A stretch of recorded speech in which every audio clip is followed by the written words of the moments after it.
Certainty of death, small chance of success. What are we waiting for?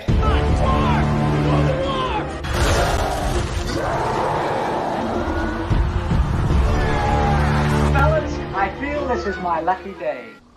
Brilliant.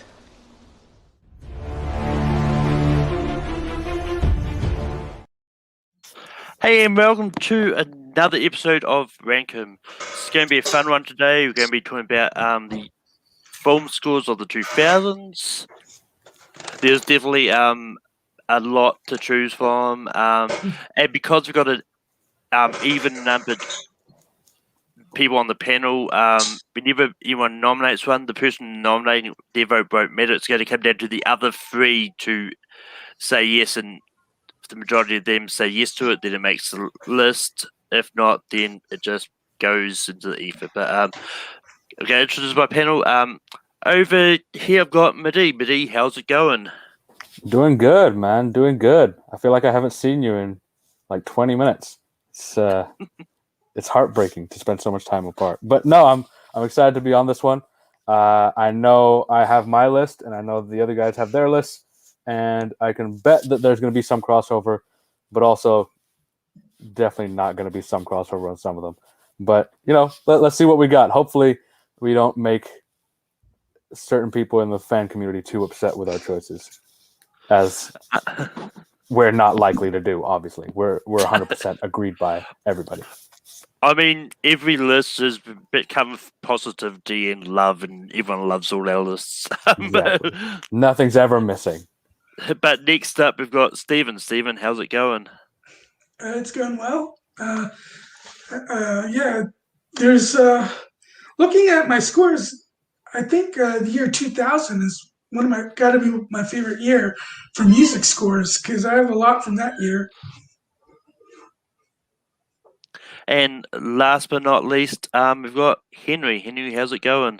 Pretty good. Like Madi said, it's been a while since we've all seen each other, so I don't know how we're going to manage to develop some chemistry after this long stretch of absence. But yeah, film scores is not my expertise, but I'm gonna try my best and show some passion for the ones that I like. But with that being said, Madi, I'm going to go to you first for your. You can go first for the film score. Awesome. Okay, so there's a couple of obvious ones, but I'm gonna avoid the obvious ones for now, because I want to start with something that I feel like if it doesn't get mentioned right away, it's not going to make it on the list. Joe Hisaishi, also known as the Japanese John Williams, his score for Spirited Away. That's the one I'm putting forward. His piano work in that film is phenomenal. The movie in itself is great, but when you really hear his piano work behind the scenes and like see it with her running away and running through the fields and things like that, it really just adds a whole different dimension. And it's such a beautiful score, and I feel like we had to have it on there, at least to give some love to like Miyazaki and those guys, as well as like the animation world. So just getting it out there, I wanted to put it out there, and I want to make sure that it gets on. So that's why I'm putting it out early. Stephen, what do you say about the score for Spirited Away? Well, I haven't seen this movie, so I've never heard the score. So I don't know if that means that it's that like how you've got the rules for usually if you don't see a movie, your vote doesn't count. So I don't know if that means in this case if that means the same for here. I mean, it will mean here because you haven't seen the movie, you won't know the score unless you look it up on YouTube. And watch the score for the next 50 minutes while we do the show. But I don't know. Malcolm can change the rules as he goes along. He's the king in this world. So. But Henry, what are your thoughts on the score for Spirited Away? So this one wasn't on my main list of ones to talk about, but this is a score that I definitely enjoy. And when we were thinking of, right before we started, it's one that literally just popped in my head. And it has different elements of adventure, sorrow, happiness, dread, and just kind of just growing as a character with Hishiro. So it's like one of those ones I enjoy the score. So I won't say no. I'm fine with it. This is one I didn't think of myself, because it's been a while since I've seen Spirited Away. I quickly looked up a short expert on YouTube when it came up, and this is one it's definitely a yes to because this is definitely one of those scores which doesn't get talked about enough, but it's just so light and whimsical. But yeah, Spirited Kind of Away why I is wanted to put it on there. Yeah, so just to give us some recognition, and now we can go into the rest of the stuff that like the main talking points. But for that, Stephen, what is your first nomination? I want to choose a score from a movie that was not well received, but I love the score. It's from.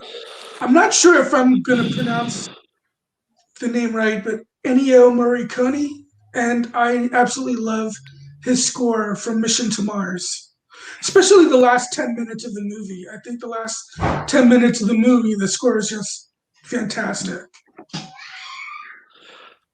Henry, what do you say about the score from Mission to Mars? I have not seen Mission to Mars, so there we go. That's my turn right there. I don't know. Yeah, I also have not seen Mission to Mars. Madi, have you seen Mission to Mars? I love Ennio Morricone, but it's a clean sweep, man. I haven't seen it. I feel like his work is so good. Like, I feel like it should be on there. If I heard it, I'd probably like agree with you. But I'm sorry, man. I never watched the movie.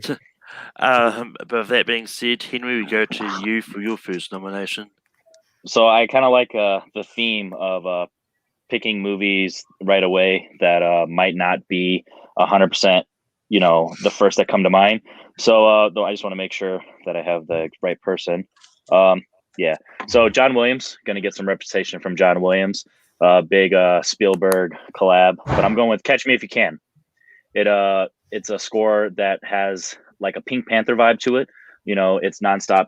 Like the title says, "Catch Me If You Can." So it has the theme of just always going forward and kind of back and forth with Tom Hanks and Leo, and it's a fun one. And if you know the theme, you kind of have that in your mind, especially now that I bring up the Pink Panther comparison. And it's a fun one, and it's definitely memorable for me. I'm not going to lie. I had this on my list anyway, but I did not think of the Pink Panther connection until you mentioned it. But it definitely does have that Pink Panther vibe to it. It's an easy yes. Madi, what do you say about Catch Me If You Can? It wasn't the John Williams pick I would have gone with, but I mean, I do definitely enjoy the score, so I'm gonna say yes and get it on there. You're right; it does have that Pink Panther vibe. Same with Malcolm. I didn't realize it until you said it, and I was just like, yeah, it's there. But no, I'll put it on there. But I definitely want to make sure we get more John Williams on here too. Stephen, what do you say about Catch Me If You Can? It's been a while since I've seen it. I do remember though that opening credit scene was pretty catchy, so I'll say yes. It's on to me. What For could my Malcolm first pick?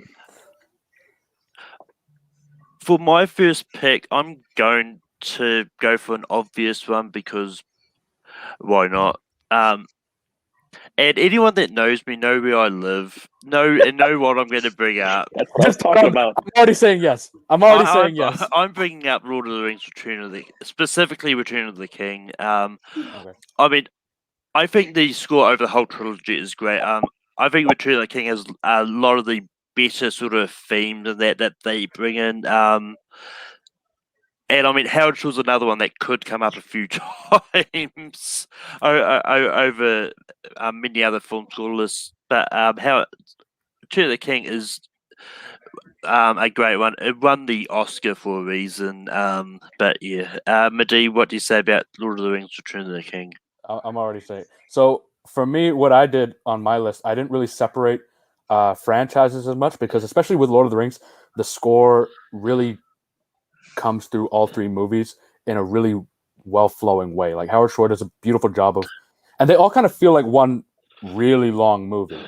Like if you watch them back to back to back, it really flows very well. And the score is another thing that flows really well from the movie to movie. So I just put Lord of the Rings, Howard Shore on my list as like the easiest option for me. So yeah, it's definitely making it on the list. I was really hoping it would be your first pick. I'm not gonna lie. I was like, I really hope Malcolm, the native New Zealander, puts on Lord of the Rings just for That's what I was thinking. the novelty of it. But yeah, no, it's 100% a yes for me. Stephen, what do you say about Return of the King? Yeah, I probably would have chosen the Fellowship of the Ring of the three because since it was the beginning, but I'll say yes to any one of the three. And Henry, what would you have said about Return of the King? Similar to what Steven said, is I would have gone Fellowship just because when I'm thinking franchises, I also kind of thought it in Medee's mindset where it's like I kind of brought them all together. But for the majority of franchises, if there's a theme within the franchise, it was probably developed in the first one, and so it's kind of that thought process. But like he said, I can't say no to any of these. It was definitely on my list for a reason. It was at the end, like when I ranked them, it was at the end only because I knew it was so popular, so I wanted to bump up some of my smaller ones. But yeah, definitely for sure. Which means we go back to Medee. All right, so what do I want to go with next? Okay, so we got a John Williams one, we got Howard Shore, we got Joe Hisaishi, and I'm gonna go with a Hans Zimmer one, just to kind of round out the four like big name score people that we got on in this decade. So I'm gonna go with his score for Gladiator. Gladiator. The reason I'm picking that one is because as good as the Gladiator movie is, it's a very macho movie, and the score that he uses in that movie kind of adds that sort of feminine touch to it, and it balances it out in a really good way that doesn't make it like it's just a bunch of dudes throwing swords at each other. It really elevates the movie as well and adds that layer of softness that Malcolm that Jesus. I got it mixed up. I apologize, but like it really adds that touch of levity and like kind of uplifting feel to the movie, especially when he's walking through the wheat fields and there's like that kind of like choral voice behind it. That one has stuck with my head for the last like 20 years. So I'm definitely putting forward Gladiator. Stephen, what do you say about Gladiator? Yeah, Gladiator is definitely very high on my list. I think it's a great score, and so yeah. Henry. So, Gladiator is not the Hans Zimmer I was thinking of, and it's also when I was rewatching clips of these movies, because I knew I didn't have enough time to rewatch, a bunch of movies to get the full scope of these scores in there. It was one of the ones when I was hearing different scenes and stuff, there was nothing that truly connected with me emotionally that I was like, yeah, that reminds me of that movie, and that's how I felt when I was watching it. I do admit that it has that feminine soft touch, some strings and stuff, but there was nothing that it just felt different from other like action movies that were just like bringing it. That's like, yep, Gladiator, that's what it is. So I'm gonna say no for me, but I can't judge for it. When I was looking up, some of the best scores, Gladiator was on all these lists. So I don't hate it, but it's definitely not on my yeses here. Yeah, which means it's on me. And I'm actually going side of Henry on this. This is okay. one that I listened to various bits and pieces from the score. I mean, I love Gladiator. It's a great movie, but I just think the score is fine. Like, that doesn't do anything sort of special to extinguish it out from a lot of the other historical epics because it's got that same kind of beat that a lot of the historical epics do have. So yeah, which means Gladiator does not make the list. Stephen, what is your next nomination? Well, before I said Mission Mars, and then Gladiator was mentioned. I'll stick with that same year and say I absolutely love James Newton Howard's score for Unbreakable. And so yeah, Unbreakable is going to be my next choice. Henry, what do you say about Unbreakable? So that's tough because similar to what I just said, well, opposite of what I said with Gladiator, but similar thought process was this wasn't on my list, but as soon as you said it, the score clicked in my head. So it's like that kind of counts. You know what I mean? That's what you're going for when you're thinking of, the top tier scores of a decade. that as soon as you mention it, I can start playing it in my head. So it's like it wasn't on my list, and there's a bunch of like franchise and blockbusters that I have on here that, you know what I mean, they're either going to make it or not. So if they don't, it's not going to hurt me. So I'll say yeah, just because, you know, that's the rule I just set for myself, that if you can say it and I can play it in my head, then it's memorable. So I'm gonna go Unbreakable. Yeah, this is one that I do like. I'm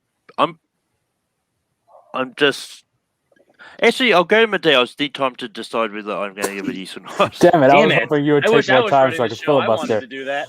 Yeah, I was really hoping you'd filibuster a little longer. But no, I kind of echo what Henry said. Like, I didn't think of it. I forgot that it was a 2000 thing. I was looking at it, I was like, oh, that's 1999. I don't need to worry about it. But you guys know how I am with release dates. Like, I'm shit at it. But no, I definitely, like, you said Unbreakable, and like the score started playing in my head. So I am going to side with Henry and say, yeah, put it in there. Makes the list anyway, which makes my job a little easier. Yeah. I probably saving your ass, Henry.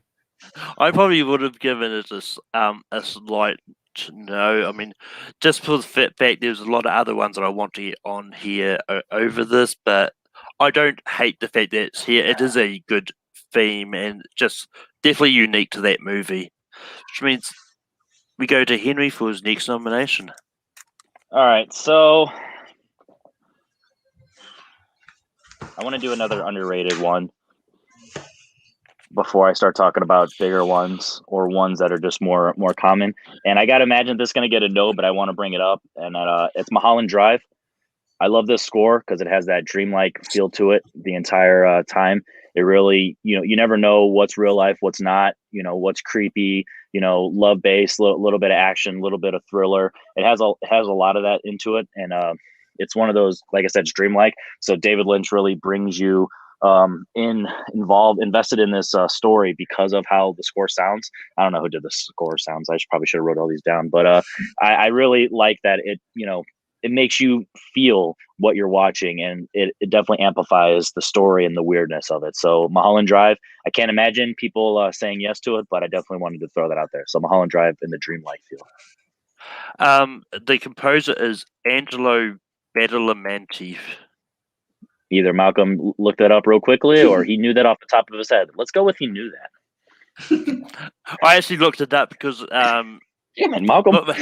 Just because what I'm doing for a lot of these scores, if I've not heard it, I'm actually looking them up on YouTube as well, so I can sort of get a little bit of the context of what the score is, so I can sort of judge it based on what I'm hearing. And yeah, I do like this this theme. The score is great. So I'm going to give it a yes. Midi, what do you say about Mulholland Drive? I haven't seen it, so yeah. Sorry, guys. I know it's a great movie. Everyone's told me to watch it like 20 times. I just haven't watched it. Like, I don't know. Stephen, what do you say about Mulholland Drive? Here's the thing. I have seen the movie. I love the movie, but I don't remember the score to it. So I guess I don't know if that's a no or a... I mean, if you don't remember the score, then you can't say yes to the score. Yeah, if you want to borrow my rule, that definitely that'll work, or at least against me on this one. For my next one, I'm going to go for an out of left field pick. I'm going for Crouching Tiger, Hidden Dragon. I think this score kind of sums up the movies. It's just that whole Chinese sort of aesthetic to the score, which definitely makes the movie just. I mean, if you like me and you don't often watch movies with subtitles, but you want to get lost in, because Crouching Tiger, Hidden Dragon is one of my favorite foreign language movies, because it's one of those ones that I feel like I don't even know what they're saying. I can just get lost in it, watch the visuals and stuff, and listen to the score, and it tells me all I need to know about the movie. And I mean, if I've got time, I'll read the subtitles, find out what they're actually saying. But the movie itself is good. I think the score helps it, especially when it comes to foreign movies which don't have a dubbed version out there. But yeah, Midi, what do you say about the score for Crouching Tiger, Hidden Dragon? We all know he hates this movie, so Yeah, obviously. I actually was gonna bring this up next. So yeah, I'm definitely in. Tan Dun's score for this is really brilliantly well done. So I'm kind of glad someone else brought it up so that I didn't have to, and then I can use my pick on something else. But it's such a brilliant score, and easy yes for me. Stephen, what do you say about Crouching Tiger, Hidden Dragon? It's the same with Mulholland Drive. I love the movie, but I don't remember the score. That doesn't mean the score is that I thought the score was bad. I just don't remember it. Which means, Henry, it's on you. What do you say about the score for Crouching Tiger, Hidden Dragon? So after me and Madi talked about Crouch Tiger, Hidden Dragon on the top 10, what was it, romances? I watched the first hour, and I've seen clips of different action scenes and different stuff just on different list shows from different channels. So I have the score in my mind. That's the one thing I can say I've taken away from it, and I do enjoy that score. It's definitely epic, and it's definitely poetic, and it definitely has a nice little lovely feel to it, but it also interjects different themes and different sounds that just make it like that. That's what I like when I scores. I want to feel those emotions, but I also want to have just different things in there other than the strings and the drums, because you get that from the big ones, the well-known ones, but from all these underground ones, or not underground, but you know what I mean, the lower, lesser thought ones, I definitely want those memorable instruments in the background, and this definitely has it. So I enjoy it, and I'll definitely say, yeah, it wasn't on my list, but I agree. Can we just point out, you've only watched 1 hour of Crouching Tiger, Hidden Dragon? Relax. At least it was the first hour. Well, okay. All right. You know what? Malcolm, hold me back. Hold me back, brother. Hold me back. With that being said, Midi, what is the next story going to bring up? Jesus Christ. Sorry, I just have to get Henry's method of madness in my head now. I'm going to go with one that for some reason the Academy didn't consider it to be a score, but I'm not sure why. I don't know the minutiae of the details. There Will Be Blood. Johnny Greenwood's score for it. I don't know what the whole thing with the Academy was, but it was such a brilliant score, and it fit the movie so well. And There Will Be Blood was probably, if not the best, but one of the top 3 best movies of the decade. So I'm putting that one forward, and the score is also just a phenomenally well-made score. So I don't know if we're counting it. Other organizations counted it, like the Golden Globes counted it, and a few others did. But then for some reason at the Oscars, it was oh, you're not eligible. So I don't know if whose rules we're going by. But I mean, it's still a score regardless. Yeah, I think what the Oscars was, I think there has to be, maybe they used some bits of the score wasn't original to There Will Be Blood. I think that's the whole thing. Because I think a certain percentage has to be original enough for it to be best original score. So I think I think that's why I was reading up on it. I was like, this, I don't understand why it wasn't, but whatever, it counts for me. So that's basically why I'm putting it forward. Yeah. I mean, Stephen, what do you say about There Will Be Blood score? I feel like this is going to be a theme for me tonight, because it's been, maybe if I had seen it recently, I probably would remember it, but I haven't seen it in a while, so I don't really remember it. That's Henry, what do you say about the score for There Will Be Trivia, or There Will Be Blood? Sorry. Plug it in early. I'm actually offended that Madi did not let me put this on there, but the fact that it's on there makes me happy. I did it just because of your Crouching Tiger, Hidden Dragon. Yeah, because I don't know. Spoiler alert: this would have been my next one. So thank you. Now you get to save me for one, so I can use a different one on my list.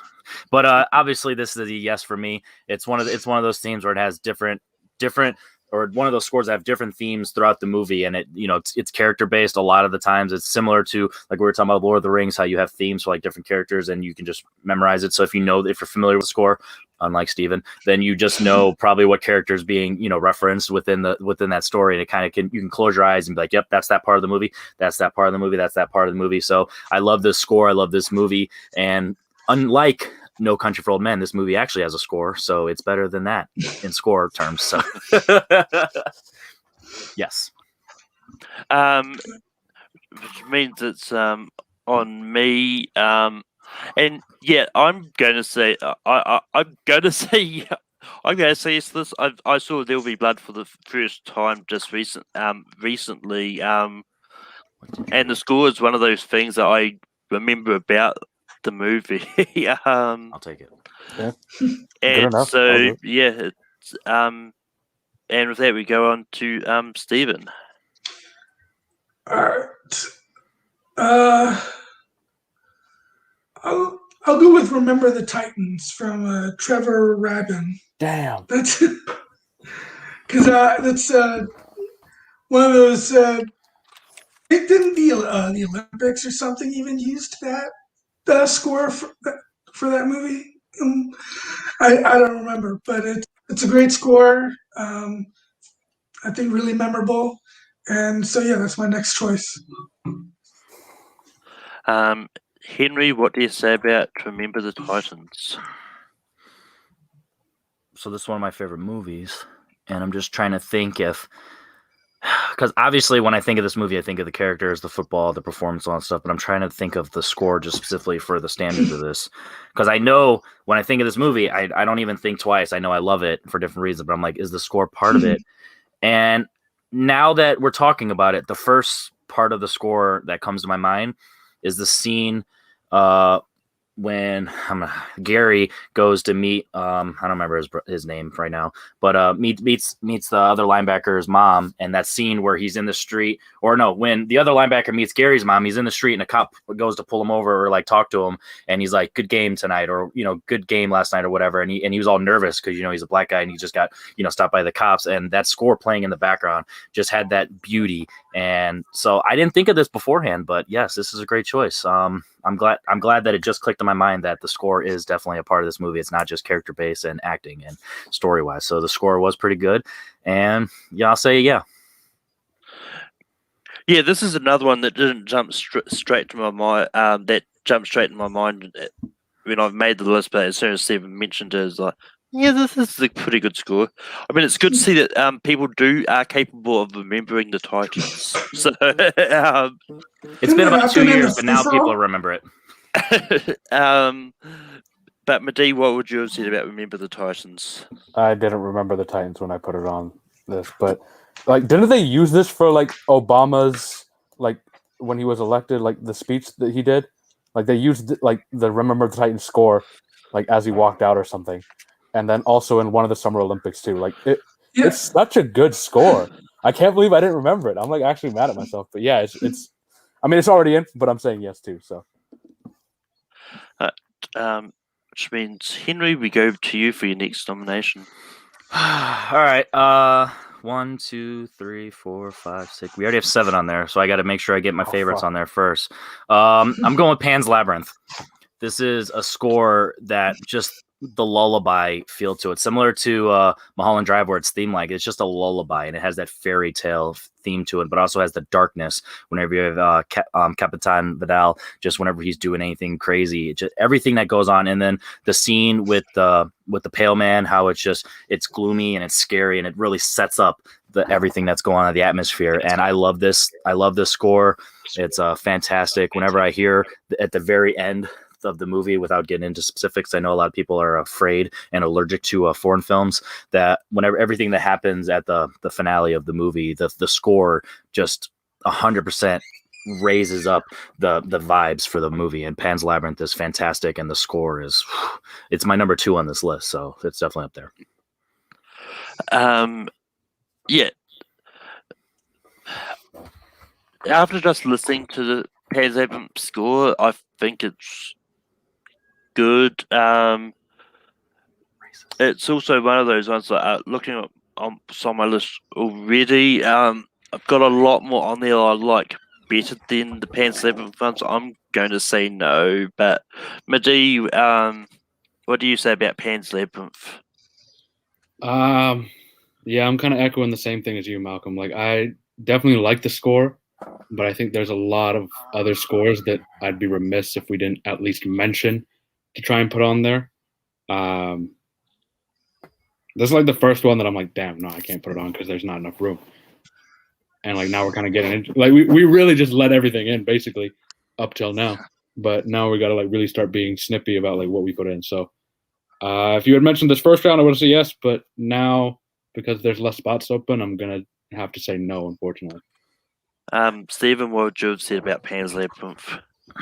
Once again, gonna have to abstain. I immediately regret Crouch Tiger, Hidden Dragon.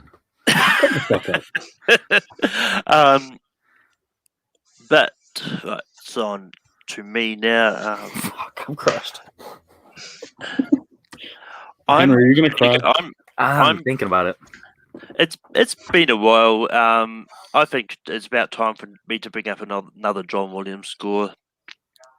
I'm going to go for an obvious pick. I'm going to go for Harry Potter and the Philosopher's Stone.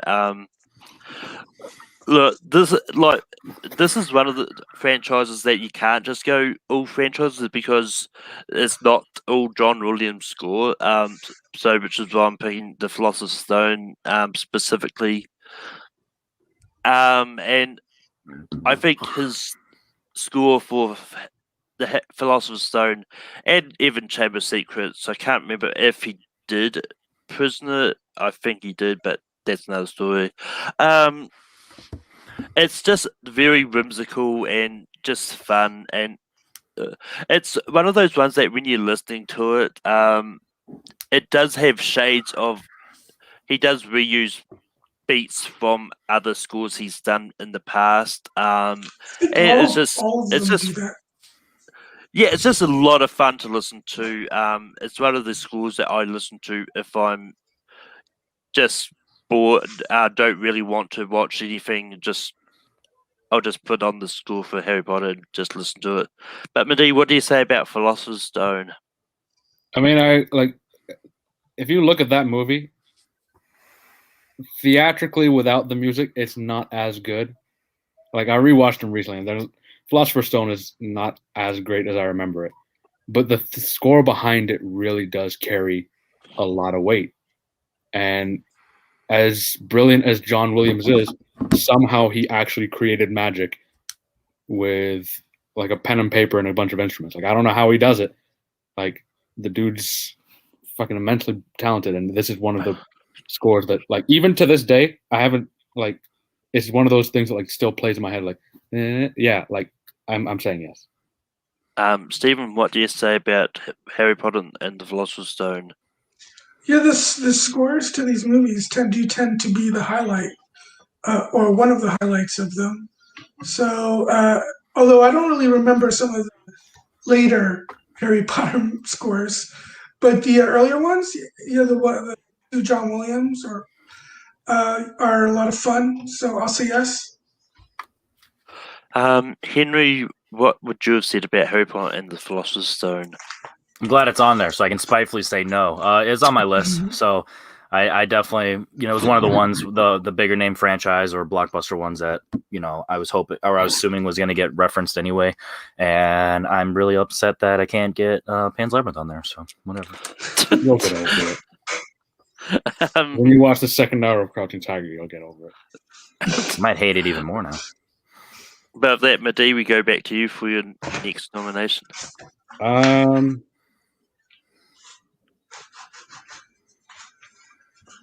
I'm going to put another John Williams one on there. I'm going to go with Star Wars Revenge of the Sith. Just because, I'm kind of cheating. The Star Wars score from New Hope and Empire all kind of gets used in this movie a little bit, and he does kind of reference them. But also the score that he uses during the I'm not gonna say spoiler alert. Fuck it. The Obi-Wan Anakin fight on Mustafar at the end. It's a really brilliant score between like that he places in the background of it, and the fight is already choreographed so well and done so well, but the score reminds you of the emotion behind it, and like just that scene. If you just take that piece of music, I would have put it on this list as is.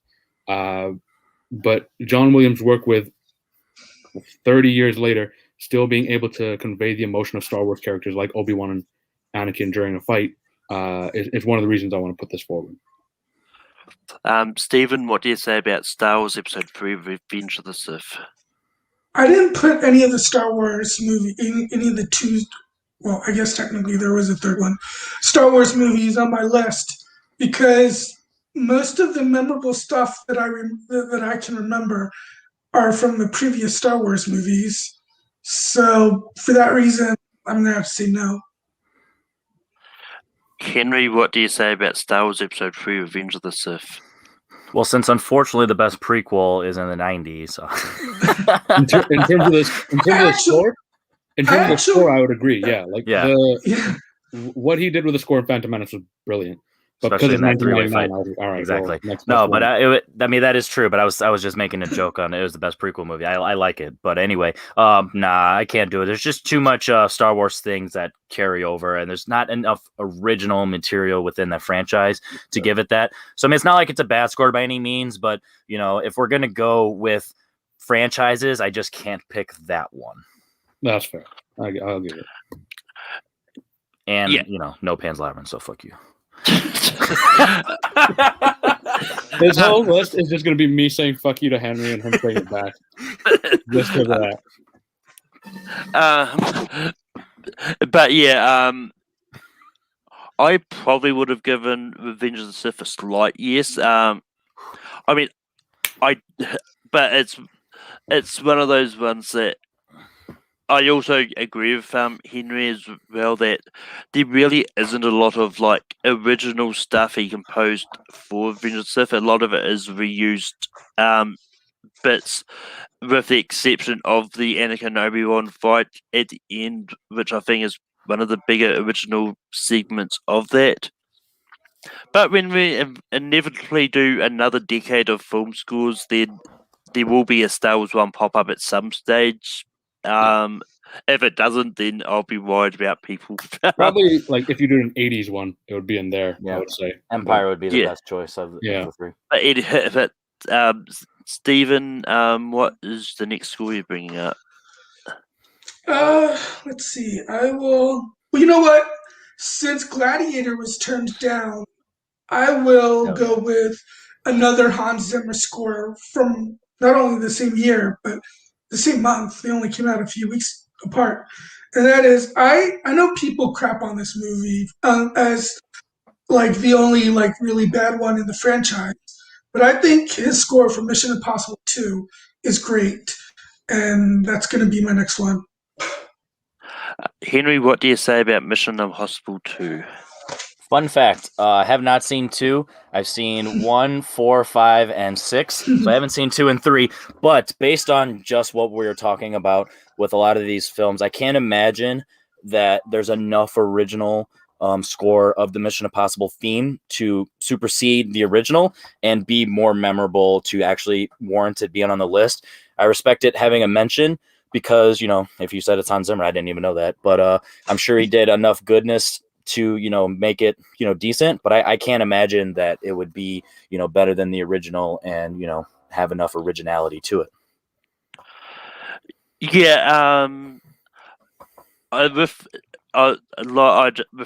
Just quickly listening to it, I really don't like the score for Mission Impossible 2. It's just a flat out no. Okay.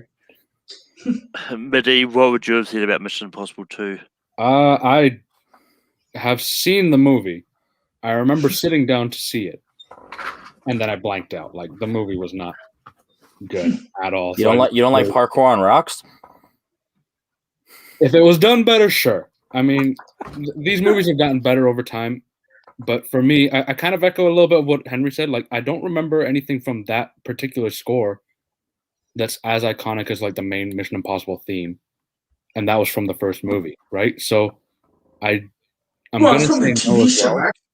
Oh, from the from the TV. I'm glad we ain't got to get into that semantic argument. No, we're not. Whatever. But like the main iconic Mission Impossible score is from the TV show, like which is the original theme, right? So I don't remember anything else from the score that they had in the film, other than that. To be honest, Because there's some echoes of Gladiator in there, actually. is there? Okay, Yeah. I'm gonna have to like listen some to more it. non-originality. No, I'm just kidding. I'm gonna have to listen to it without the movie destroying it in the background, and like see how I feel about it. But like for right now, I'm gonna say no. But with that, Henry, what is the next score you're going to bring up? Well, we're finally gonna get Hans Zimmer on there because I'm going the Dark Knight. You're not gonna say no to this, and if you do, you're an anarchist and you're just trying to impress the internet. This score is amazing, and I know a lot of people like the Batman Begins score, so we might get into that argument down the road. But the Dark Knight solidifies Bruce Wayne and Batman himself as a character. Like at that point, he's full-fledged, and that's what people think of when they think of this movie, plus everything else within the movie. So the Dark Knight is my number one on the list. So if you guys don't get my number one and number two on there, I'm out. But yeah, Malcolm's like, oh, is that all it takes? All right, bam, no. Like, you could have told us that hours ago. Batman Begins is the best Batman movie in this trilogy. But I think The Dark Knight is the better score in this trilogy. Yeah, it's a better scored film, 5 out of 5. So I'm going to give it a no anyway. Just it's a yes. I'm going to keep a straight face. Minnie, what do you say about The Dark Knight? Well, I want to watch the world burn and Henry with it, so I'm saying no. That's all I'm going to say. No, I'm kidding. You know what makes this score better than the Batman Begins one? It's the Joker theme that they have, like that little haunting, like, and it like kind of rises as it gets more intense, like he's getting close to like cutting someone's face open or something like that. That little like I don't even know what he does with it. I'm not musically smart. Like I can maybe sing karaoke if you get enough liquor in me, but that's as far as I go. But that Joker theme is such a well done theme. That yeah, it's definitely one of the top themes. Or I still listen to it like riding my bike or like in the gym or something. Gym music, like, yeah. It's really solid like soundtrack work by Hans Zimmer, and it's probably the best that he's ever done. So yeah, it's definitely on there. And Stephen, what would you have said about The Dark Knight? Yeah, I would have said yes to either Batman Begins or The Dark Knight, but I do agree that The Dark Knight is slightly better for the same reasons that Mehdi said, with the Joker stuff.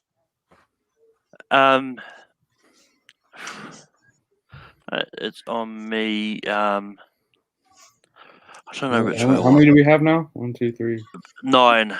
So I've got 9? 3 spots So left. glad. 3 spots left.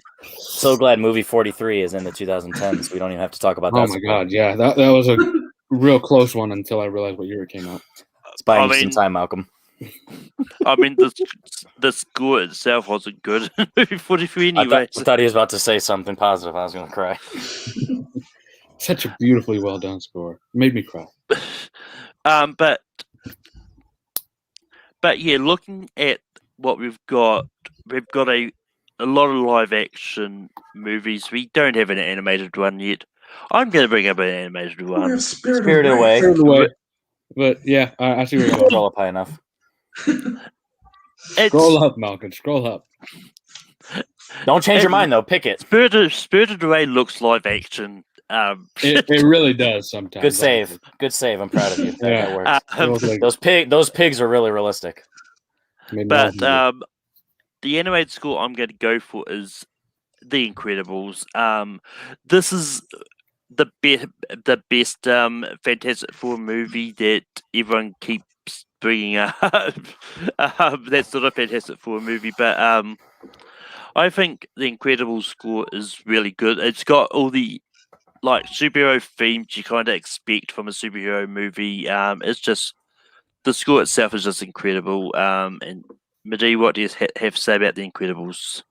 I spent the last 2 days flipping in my head if I wanted to go with a Up or The Incredibles from like the Pixar side, and like both of them are by Michael Giacchino, who had done phenomenal on both of them. And this morning, I ended up picking Incredibles. So yeah, I definitely agree. I definitely think it should be on here. Henry, wake up! It's not over yet. I'm thinking. Okay, all right. Yeah. Stephen, what do you say about The Incredibles? Yeah, I would go with a different Pixar movie. I don't actually, but I'm gonna have to abstain actually because I don't really remember The Incredibles score that much. Henry, it's all on you. What do you say about The Incredibles? So it's a good score, but like what you said, it has a lot of what you expect from superhero movies and a little bit of Mission Impossible, kind of with the dun dun dun, like that vibe. So I don't feel like it really reinvented the concept of superhero scores. It's kind of, fill in the blank and, cut and paste. So I'm going to say no, not because it's a bad score, just I don't feel like it stands out in terms of originality and uniqueness. It's it's you could hear it and be like, is that something else? And I'm pretty sure it's Incredibles, but it might be something else. So I'm gonna go with that reason. Midi, what is your next one you bring up? Well, I'm gonna go with. You said no to The Incredibles. Okay. I'm gonna go with Pirates of the Caribbean, another Hans Zimmer one. Hans Zimmer was kind of everywhere in the 2000s. Like going through this list, I was like, damn, he made like a lot of movies. But He's a bad man. He really helped that movie be more than just like a movie about a Disney ride. And like it was a well-made movie, but the score that he did behind it kind of showed that sense of adventure that they were going for when they were making the movie. And it's definitely one of the best parts that has continued on throughout. Like some of the movies haven't been as good, and like people disagree on which ones are good and which ones aren't. But the score throughout has always been one of those exciting, like get you on your feet, kind of head shaking, sense of adventure that a Pirates style movie should have. So I'm putting his Pirates of the Caribbean score forward. Stephen, what do you say about Pirates of the Caribbean, Curse of the Black Pearl? Yeah, I love big, bombastic, epic sounding scores, and I don't think you get any more epic sounding than the pirate movies. So I'm not really, I don't really differentiate between the first three. So, but I'll say yes. Henry, what do you say about Pirates of the Caribbean, Curse of the Black Pearl? So on my list, Pirates and Lord of the Rings were at the very bottom of 11 and 12, and I had Pirates a little bit higher because Lord of the Rings score just adds to it, whereas if you take the score out of Pirates, it's not really that interesting of a movie, so it just completely elevates the movie itself and the franchise. So the score is fantastic, and I definitely can't hate on it, so I definitely would have had it on there. Yeah, I would have suggested Pirates of the Caribbean. I think the score is great. Yeah, there's nothing much more to say about it.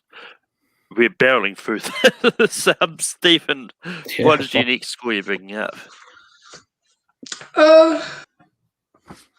We haven't mentioned James Horner yet, and I don't think people are gonna say yes to this, but I'm gonna bring it up anyways. I think I love sweeping, epic sounding scores, and that's what I loved about The Perfect Storm. I thought it had a really great, sweeping sound. Henry, what do you say about The Perfect Storm? I know this is coming out of my mouth, but it's definitely sounding like Steven. I have to abstain. I haven't seen it. So sorry.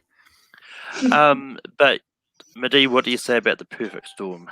Oh, just skipping Malcolm. Cool. Just skipping Malcolm. I'm just like that little buffer so that Malcolm can keep thinking. Well, you know what, Malcolm? It's going straight back to you because I haven't seen this movie. I didn't even know what it was a movie. So. Yeah. I mean, it's not going to. It's not going to make it.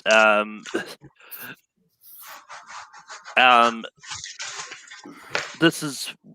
I would have said no anyway. The score itself, I think, is just fine. I don't. It's one of those ones that watching The Perfect Storm, I don't really think about the score, and yeah. But with that, we go back to Henry for the next pick. So we have 2 spots left, and I want to get something romantic on there.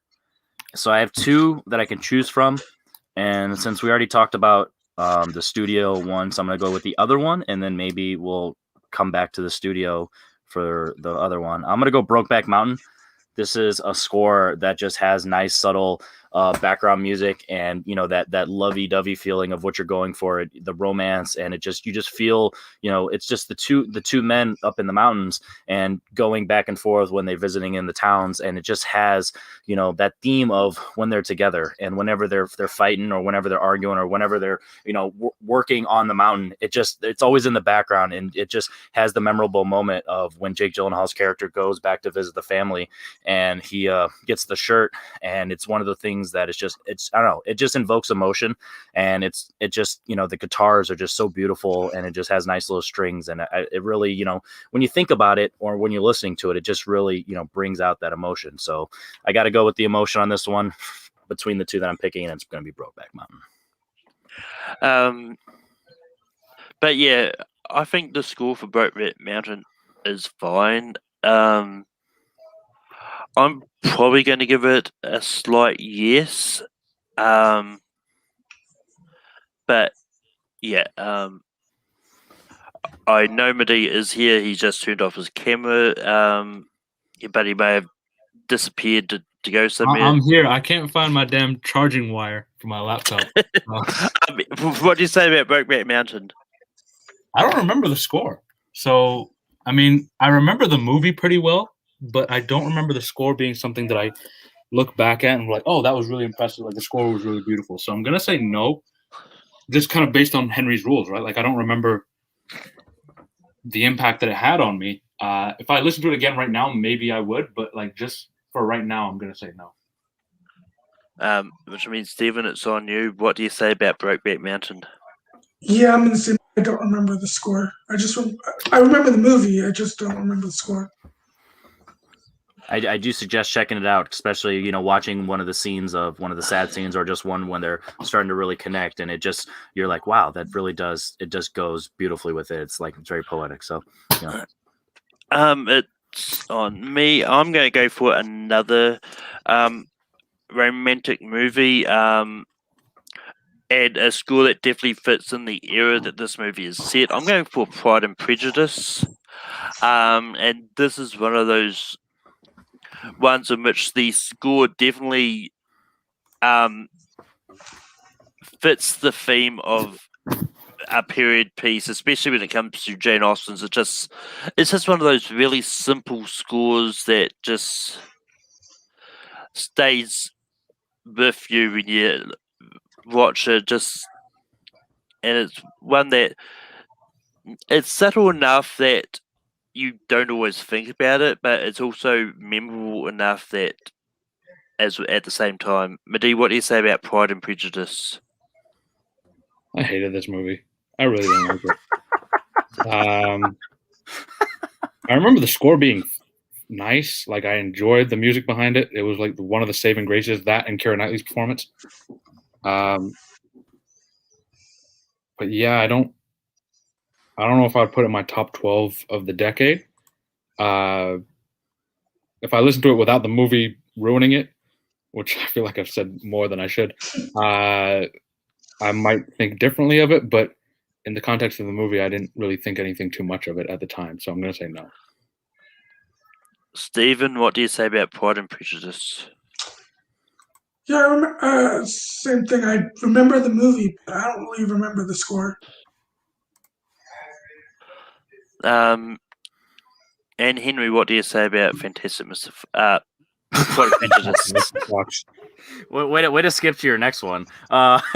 Jesus. I haven't seen the movie, but I just did a Malcolm, and I went and I listened to a couple snippets, and I scrolled through, and there was nothing about it that felt, other than background. Like, it had a whimsical feel to it, but you could just tell that nothing really stood out.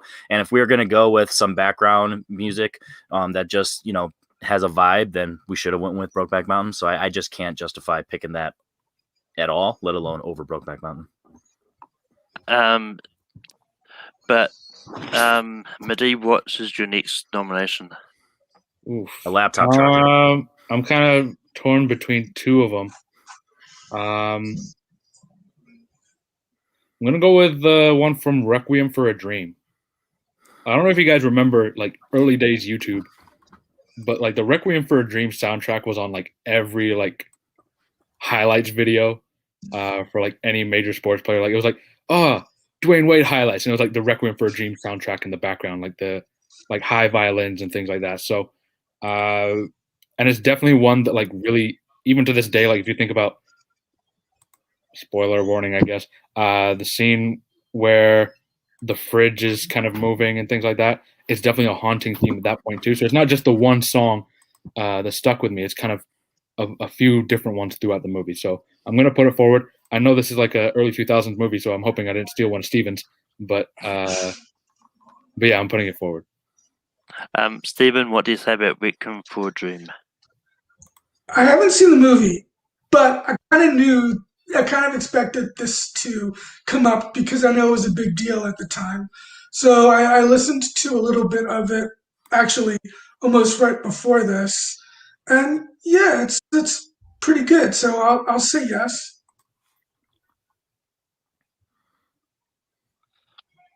Henry, what do you say about Requiem for a Dream?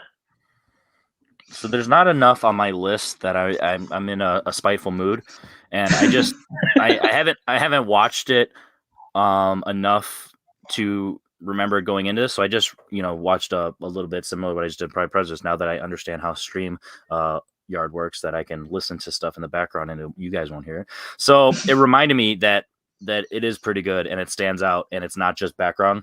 It's very haunting, like Madi said, and I enjoyed it. And now I kind of want to watch it and I want to, feel depressed and feel shitty about myself. So I'm in the mood That's just for me on a Requiem given for a day. Dream. Yeah, so you ain't lying. You ain't lying. Waking up on a Friday morning, but like, time to go be shitty. So I'm gonna go. Yeah. The fact that it made me want to watch the movie immediately, which is not something most people say about Requiem for a Dream. That gives credit to the score. So. Yeah, I'm in the same boat as everyone else here. Realistically, I've not seen the movie myself, but I did listen to a little bit of the score, and it is a really great score. I'm definitely saying yes, and I definitely know the song from highlight videos from sporting events, because it's just like I know this music from somewhere. It's like, oh yeah, but he said it earlier. It's used a lot. But if that Requiem for a Dream makes the list, and Steven, One spot left. Uh-oh. Yeah. Oh, I'm torn between two Michael Giacchino scores. All right. You already brought up an earlier Pixar movie, so I'll bring up another one of his Pixar scores, which was also briefly mentioned, and that's Up, which I love that score, and I love that movie, and the score is probably one of my favorite things about that movie. So yeah, that's my next choice. Henry, what do you say about Up? So when I talked about Brokeback Mountain, I was hinting at I was between two, and Up was the other one. It's actually on my list, and I'm not a huge fan of the movie itself as a whole, but the score is excellent, especially within the first 10 minutes, and then how it just transitions to the rest of the movie, and it has adventure themes, it has the action of being that adventure and all that stuff, and it also has the heart wrenching moments and all that stuff. So Up, the score is beautiful, and it was between two that I was going to nominate on my next turn if I was up, and since no pun intended, so since he said Up, I'm going to say yeah. Yeah, so I'm not a big fan of Up myself. I think the movie is fine. Malcolm's just down on Up. The score itself, I do like, but I do think The Incredibles is better. Now that's so I'm going to say there. no, just because I've got other things I want to try and get on. Oh, it comes down to me to pick Hey, the it, final it one. happens, especially with me. Oh man, It comes down to me. Does Up make the list or not? do I end this show now or do I end it in 10 minutes? No. I mean, like I said earlier, I was torn between Incredibles and Up for like the last little while here, and I like it for me. It was 51-49 on like which one came through. So I have no reason to say no to this. Yeah, I'm putting Up on there. Giacchino's score is phenomenal, and the ability to tell a story through music, which he does really well in the first like 10 minutes. Uh, I mean, I remember seeing in the theaters, and there wasn't a dry eye in the theater after that first 10 minutes, and that's not just because of the animation that they put on the screen, but it's the music behind it that really brings out people's emotions. So yeah, for sure, this is getting on there. Yeah, Up in the 2000s is like which Arrival in the 2010s for me. With the music just really adds Just to my killing tears. it. Yeah. I gotta grab the whiteboard but now. but with that, it closes out the list. Just to recap, what the 12 that we've got on the shortlist at the moment, we've still got to rank these. We've got Spirited Away, Catch Me If You Can, Lord of the Rings, Return of the King, Unbreakable, Crouching Tiger, Hidden Dragon, There Will Be Blood, Remember the Titans, Philosopher's Stone, Dark Knight, Pirates of the Caribbean, Curse of the Black Pearl, Requiem for a Dream, and Up. I had 8 on my personal list of this, so I'm pretty happy actually. No Pan's Labyrinth, so. Oh well. But Henry, what are some of your honorable mentions that you had? Kill Bill. That is one that I definitely Ooh. wanted. I was hoping that was literally going to be my next one, and it was between Kill Bill and Up, and I just had to go with Up just because of the emotional aspect, because we have enough violence and action on the list already. So I definitely wanted to get something sweet on there. So, but the Kill Bill theme is something that's fantastic, and then the Spider-Man theme.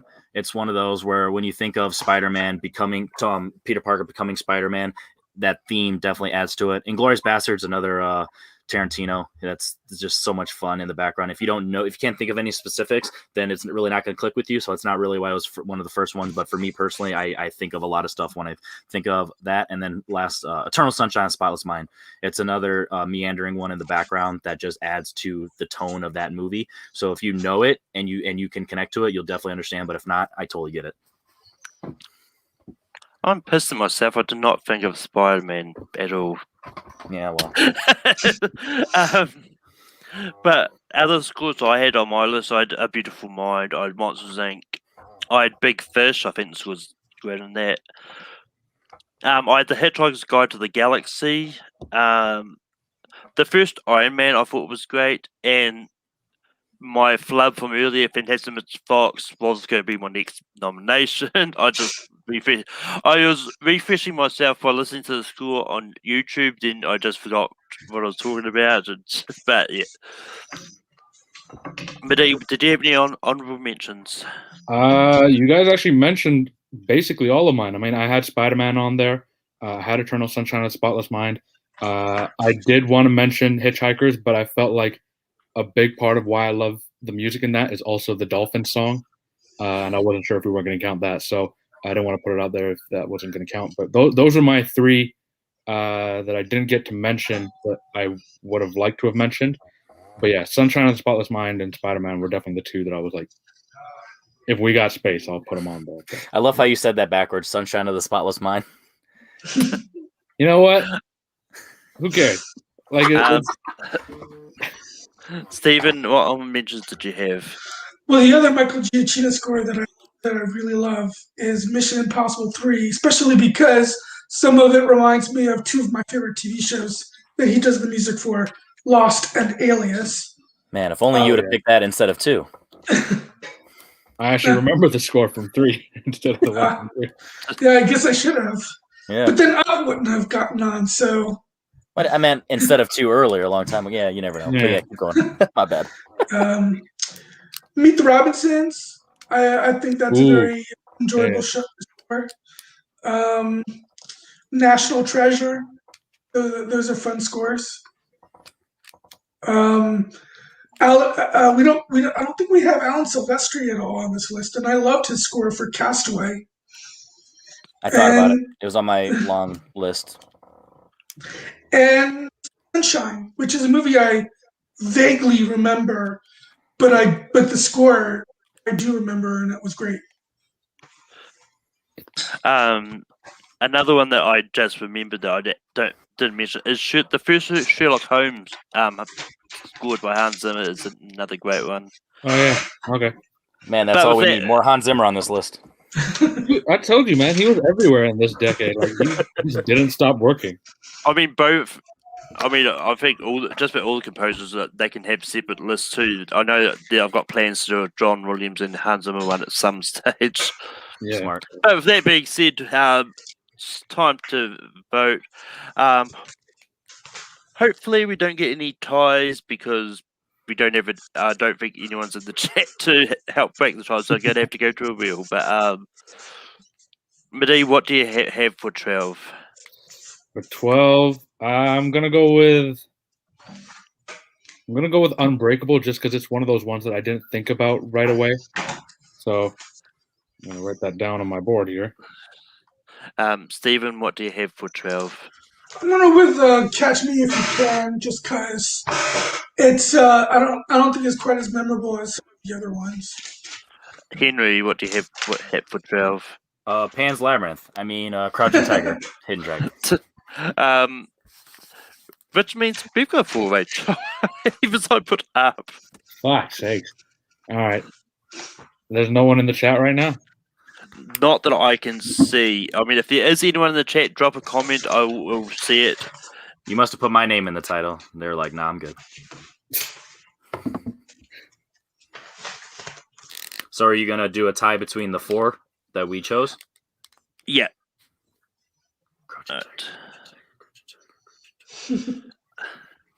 If Crouch Tiger's 12, I'm just in my mind. I'm just gonna say it's Pan's Labyrinth.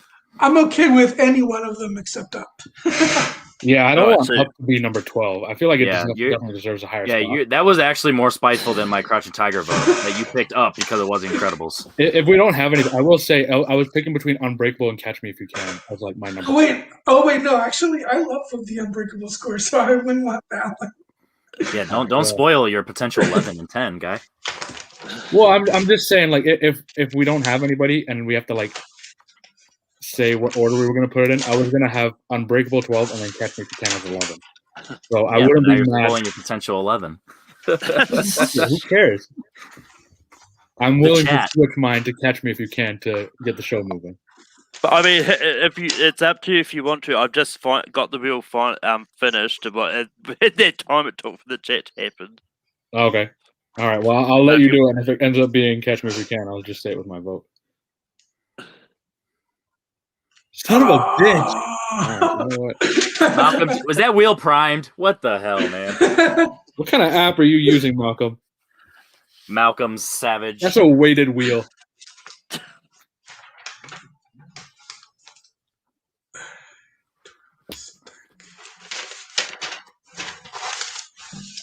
That's disgusting.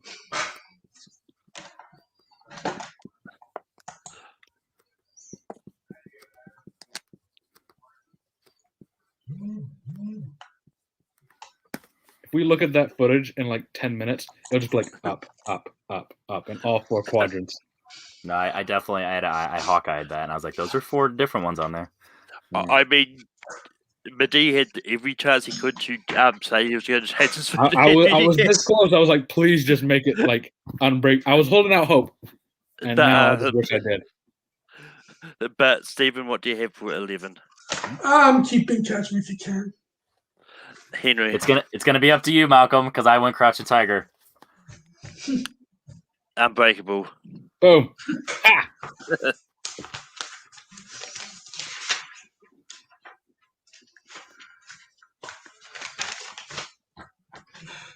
All right, you two pick new ones because I can't imagine me and Steven switching, but you never know.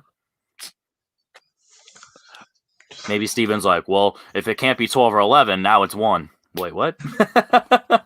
Just be completely spiteful about everything from now on. Lord of the Rings. No, I'm kidding. Lord of the Rings. Oof. You might be banned from anything Malcolm does. I mean, Malcolm I directed mean- Lord of the Rings. You can't be dissing his movie like that. I mean, one of my friends, Anthony Tisdale, doesn't like Lord of the Rings. I still let him on things. Oh Jesus! I thought he was going to say one of my former friends. He's not wrong. But Henry, what do you have for 10? I know it looks like I rewrote it, but I didn't. Crouching Tiger, Hidden Dragon. Yeah, I like all the other themes better, but I put There'll Be Blood. Midi. Catch me if you can. As my pen like flies off. Your refrigerator board. Yeah, man. And Steven. I wasn't I gonna pay didn't $50 change. for a big one. Catch Me If You Can is going to be 10.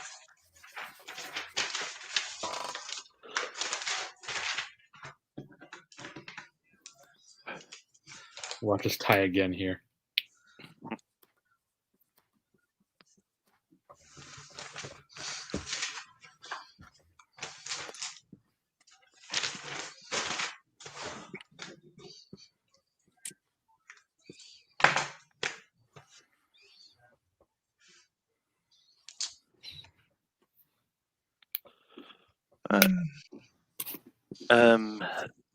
Midi, what do you have for 9?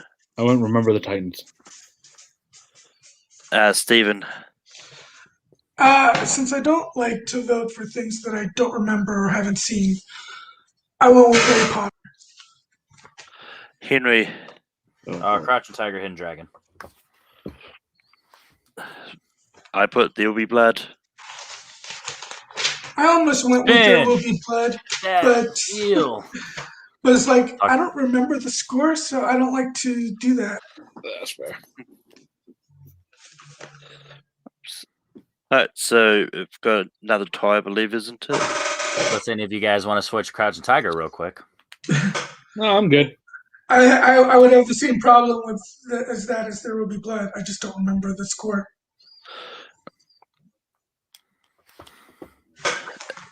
So we've got Philosopher's Stone, There'll Be Blood, Crouching Tiger. What was the other one? Remember the Titans. No, but wait, which ones do you have? Harry Potter, Crouching Tiger, There Will Be Blood, and Remember the Titans. Oh, somebody did say okay. Steven's like, don't speak for me. I didn't remember. I wasn't the Titans. And the wheel is spinning. All right. I don't like to admit it, but that's fair. I'm just glad that it didn't end up on Malcolm's choice again, because I was just like, that's just not fair at all. Oh, you mean like the time, like the Houston live event, when Ben Bateman kept getting spinner's choice? Oh God, yeah.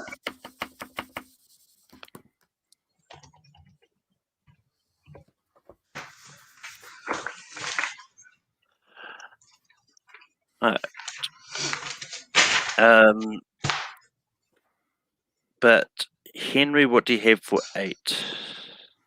My answer is not hidden. Crouching Tiger, Hidden Dragon. I'm sticking with There'll Be Blood. Midi. Joining you, man. There Will Be Blood. And Steven. Still sticking with Harry Potter.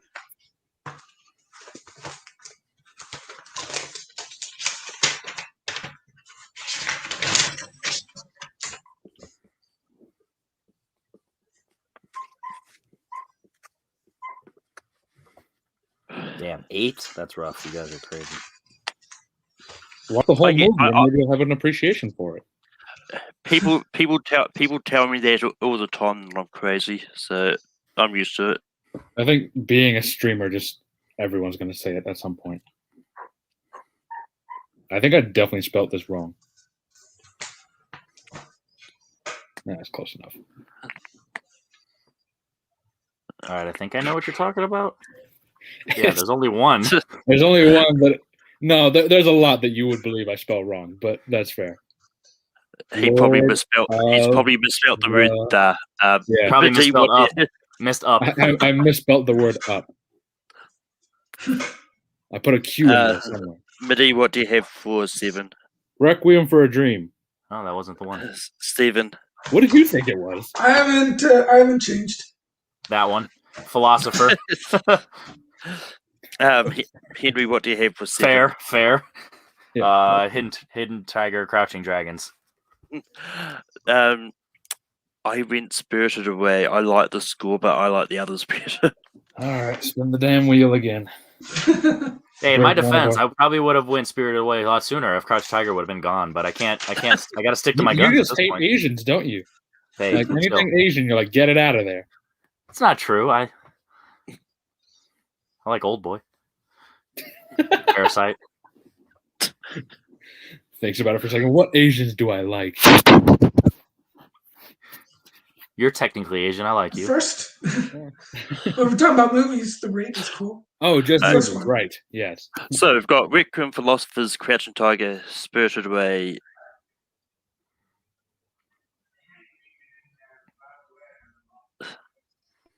Oh, Room for a Dream. Yep. You know, I like this wheel now, Malcolm. I had an issue with it in the first time, but I like it now. All my picks that I nominated are gone. I think most of my Yeah, I see the theme too. At this point, Henry, I'm not going to vote for Crouching Tiger just to keep you forever. All right. Stephen, what do you have for 6? Harry Potter. Henry, Crouch Tiger, Hidden Dragon. Spirited Away. Midi, Yeah, I'm going to let you off, Henry. Crouching Tiger. Finally, my man. Let's go. Henry finally has to learn how to write again. It's been a minute. Yeah. Okay, what do we have left, if you don't mind? So we got Spirited Away, Lord of the Rings. Dark Knight, Up, Up's gone. Dark Knight, Dark Knight, Pirates of the Caribbean, Spirited Away, with Lord of the Rings, and Philosopher's Stone. well, this one's easy. Is it though? Yeah. Henry, what do you have? This one's gonna go Spirited Away from the remaining. Spirited Away. Harry Potter. Harry Potter. God damn it. At least you only have to put 2 titles now. Or Yeah. flip a coin. Hopefully, you got a weighted coin. I deleted the one. It was Malcolm all along. It was Malcolm all along.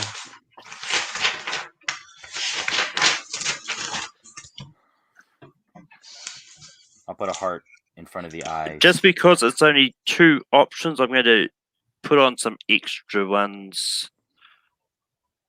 Whoa. Hold up. What extra ones are you talking about here? It's Now only I'm 2. getting worried. No, he means like the same one, but more than once. Oh, okay, I'm hoping. all right. I'm hoping. Damn it. I love the theme. Honestly, it's not like I was like, I need Spirited Away gone. I just really like the Harry Potter theme. Yeah, I mean, it's one of those ones. I don't hate that it's gone this low. Because I mean, to be honest, a lot of people seem to remember Hedwig's theme the most. They don't. A lot of the other themes. It is the iconic theme of the Yeah. series. Okay, so we got Pirates, Dark Knight, Lord of the Rings, Spirited Away. It's Spirited Away. and Lord of the Rings, right? Okay. Specifically Return of the King, if that sways your guys' vote. I don't know. I'm treating them all as one still. I know you guys don't. I mean, it's one of those ones, like, especially with a lot of the franchise ones, it ultimately doesn't matter. I just don't like it when people It just go, helps that oh, yeah, the franchise is all in the same decade. Exactly. Well, exactly. Unlike Star Wars and Mission Impossible, then you have to get into semantics. But, Yeah. But I'm sticking with Spirited Away. Midi, Pirates. Stephen, Pirates of the Caribbean. Henry. Spin that wheel. Spirited Away. I gotta stick with it. Pirates, the theme amplifies the series as a whole, so I gotta give it high praise. Yeah, I love the score to Pirates, but I don't know. I don't think it's top I don't put it ahead of top Spirited 5 Away. material. Yeah, I but you definitely also using your own rule. You're not voting for Spirited Away because you don't remember it. Yeah. Well, not that I remember. I've never heard Oh it. shit! All right. I'm getting really lucky with this wheel. I like this wheel that you got, Malcolm. Okay, so Dark Knight, Spirited Away, and Lord of the Rings. Lord of the Rings. Well, one v2 is going to be interesting. Well, yeah.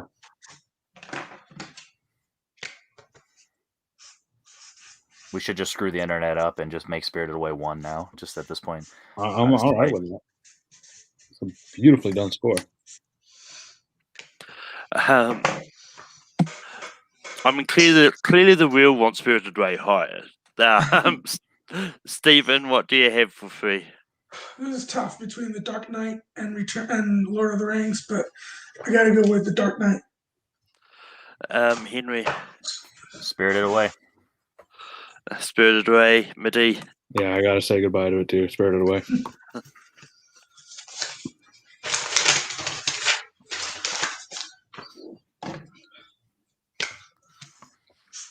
And are we voting for number 1? Yeah, we're going straight to number 1 as opposed to.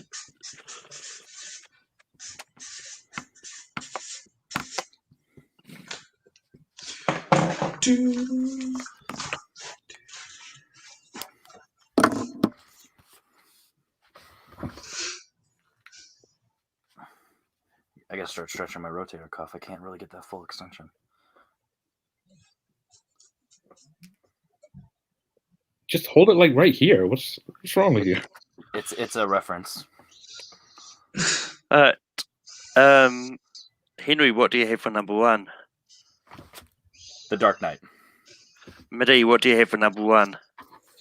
The influence behind Beyonce's Single Ladies, Lord of the Rings. Stephen, what do you have for number 1? The Lord of the Rings. I have got The Dark Knight. Just kidding. It's Lord of the Return of the King. Wow! That actually works. You got me. Goddamn heart attack.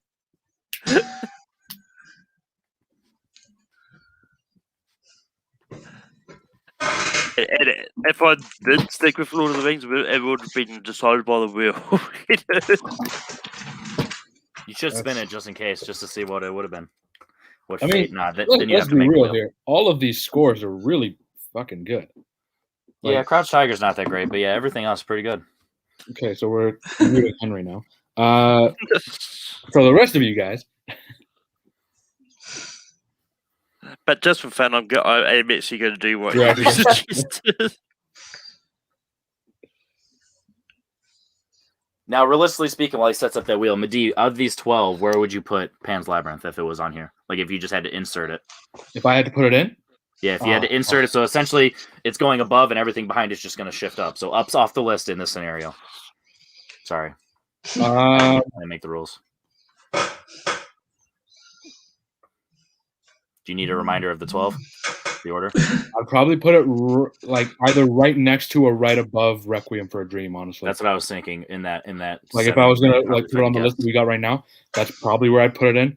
But just You know what's ironic about that? That's right behind Crouching Tiger. But where everyone else put it too. if it was decided by the wheel, Silencio. There you go. See, it wouldn't have changed anything. Yeah. But just to recap, the top 12 scores of the 2000s got Up, got Unbreakable, got Catch Me If You Can, Remember the Titans, There'll Be Blood, Requiem for a Dream,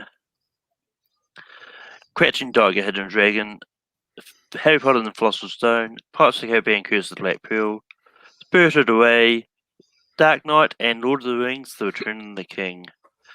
But all in all, that was a great 12. I'll have a poll up on the Take 3 page with the options for next week's rank 'em. spoiler alert, it's all going to be Oscar related. But I wonder why. Midi, where can people find The you Oscars are online? this weekend, though. Yeah. I'm online everywhere at MadiR. I randomly am doing trivia again for Henry's show, which, you'll have to see how good or bad I do in my return after 5 years or whatever the hell it's been. Other than that, I'm apparently supposed to get Letterboxd, which I think is an app or a website. I don't know. Who knows? Just find me. You guys know who I am. Stephen, where can people find you online? Facebook, Twitter, although I'm not really on Twitter that much. I am also on Letterboxd. I don't remember my handle, but you could probably just type my name. Henry, where can people find you online? I do actually know my letterbox. It's H Confidential, Henry Confidential. So you can go ahead and check that out. I have 2 YouTube channels. My own personal, it's also Henry Confidential. I have reached 1,000 subscribers. That's where I'm going to be doing a lot of videography and stuff. So you guys want to see some good looking videos, that's that. And then I started up There'll Be Movies, which is my movie related channel, and that's what Madi alluded to. And Malcolm's on there, and got some people doing some trivia and a show called the Against the Grain podcast, where we talk about movies and different styles. It's not a debate. It's just who likes what versus who doesn't, and just how we discuss it. So it's a lot of fun stuff. So check me out there and see what happens. And you can find me on Letterboxd at Melkor. And yes, I am aware that the Oscars is this weekend. I realized too late when I put up the poll, and then it's like, oh shit, I should have done the Oscars this week. But that being said, it's all done now. Too late to do anything about it. Still going to have an Oscar related list next week, because why not? But you can find me on Tape February. I host late night. We don't have an episode late night tomorrow. I was planning to do an Oscar watch along, but then life found a way, and just I got really busy and just. But we'll be back the week after. I'm on Full Metal Trivia, where I host Full Metal Classic on Sundays, and Full Metal Random, in which this week is a Scrubs match. But that being said, until next time, keep listening shit, everybody.